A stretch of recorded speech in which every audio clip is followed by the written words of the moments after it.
Hai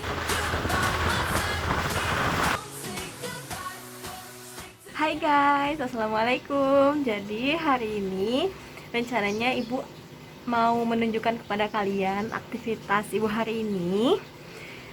Jadi kita akan berkarya hari ini. Karyanya apa? Nanti lihat saja. Kemudian sekarang kita berbelanja dulu untuk bahan-bahan membuat karya kita hari ini. Jangan kemana-mana, tetap ikut ya. Yuk berangkat. Nah, jadi sekarang kita sedang ada di jalan sambil kita lihat beberapa pemandangan yang ada di Cianjur. Yuk. Everybody, can you feel the groove? Grab somebody, let it go. Ooh, everybody, can you feel the groove? Grab somebody, let it go. Ooh, everybody, grab somebody. Everybody, grab somebody.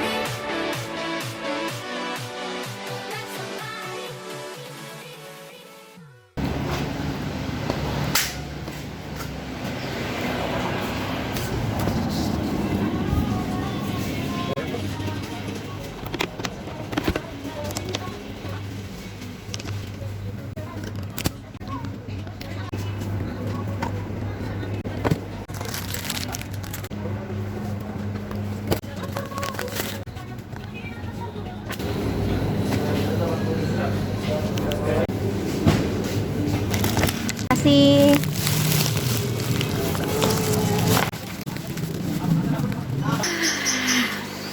Oke teman-teman, jadi hari ini kita baru pulang dari kegiatan pertama yaitu berbelanja. Selanjutnya kita akan langsung membuat karya yang tadi sudah saya sebutkan, yaitu membuat agar-agar busa.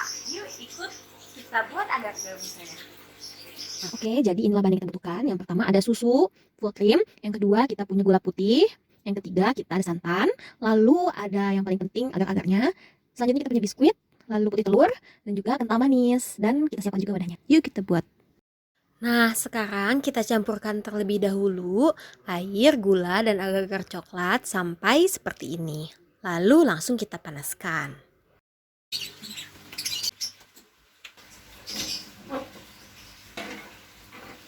Nah, jadi kenapa kita panaskan, agar-agar itu kenapa harus dipanaskan? Itu supaya dia mengalami kenaikan suhu. Jadi nanti ketika dia mengalami pendinginan atau penurunan suhu, dia bakalan menggumpal alias mengalami koagulasi gitu ya. Nah, koagulasi ini bisa dialami oleh zat yang disebut dengan koloid.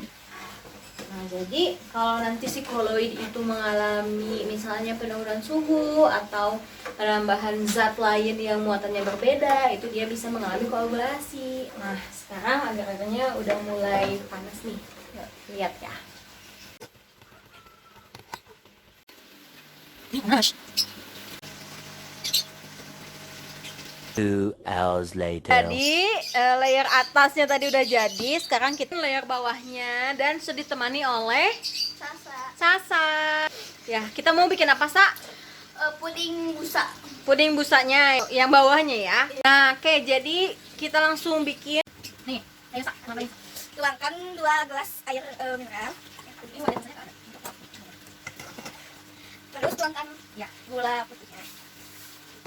Susu tuang ke sini, air, gula, sama agar-agar. Sekarang mau diaduk sama Sasa. Terus ya. Nah, oke, jadi tadi hasilnya gimana, Sa? Aduh, gini. Nah, kalau sudah seperti itu, sekarang kita tinggal buat busanya. Ternyata busa juga termasuk salah satu koloid yang sudah kita bahas tadi.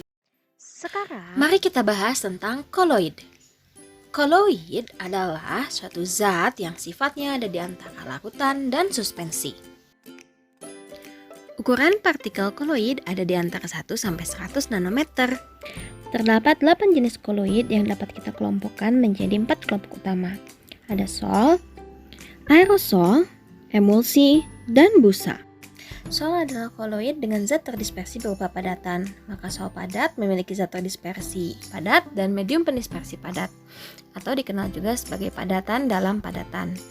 Sedangkan untuk sol cair dikenal juga sebagai padatan dalam cairan. Aerosol adalah koloid dengan medium pendispersi gas. Emulsi adalah koloid dengan zat terdispersi cair, dan busa adalah koloid dengan zat terdispersi berupa gas. Sekarang mari kita simak contoh koloid dalam kehidupan. Salah satu contoh koloid adalah busa putih telur yang kita buat tadi. Busa putih telur dibuat dengan memasukkan udara ke dalam cairan putih telur, sehingga akan adalah gas dalam cair. Kita sebut ia sebagai jenis koloid busa cair. Contoh koloid lainnya adalah asap. Ketika kita berada di belakang truk atau kendaraan bermotor lain yang mengeluarkan asap, kita akan kelilipan. Mengapa demikian? Ternyata asap itu bukan hanya ada gas, tetapi terdapat partikel padatan di dalamnya. Jadi terdapat padat dalam gas. Kita sebut ia sebagai aerosol padat. Tentunya masih sangat banyak sekali bahan-bahan yang termasuk ke dalam koloid, termasuk agar-agar yang sedang kita buat hari ini. Itu merupakan salah satu contoh koloid ya teman-teman. Mari kita tunggu sampai agar-agar terkoagulasi ya.